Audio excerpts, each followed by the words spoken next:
ಸೌಂದರ್ಯಲಹರಿ ಶ್ಲೋಕ 7.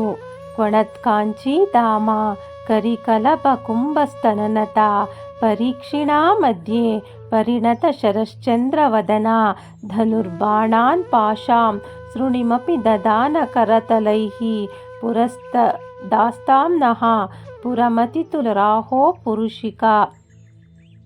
ಇದರ ಅರ್ಥ, ಶ್ರೀ ಲಲಿತಾ ಮಹಾ ತ್ರಿಪುರ ಸುಂದರಿ ದೇವಿಯ ಸೊಂಟದಲ್ಲಿ ಅಲಂಕರಿಸಿರುವ ಕಿಂಕಿಣಿಗಳ ಮಾಲೆ ಆಕೆ ಹೆಜ್ಜೆ ಇಟ್ಟಾಗ ಮಧುರವಾದ ನಾದವನ್ನು ಹೊರಹೊಮ್ಮಿಸುತ್ತಾ ದೇವಿಯ ದಿವ್ಯ ಸೌಂದರ್ಯಕ್ಕೆ ಮತ್ತಷ್ಟು ಮೆರುಗನ್ನು ನೀಡುತ್ತದೆ.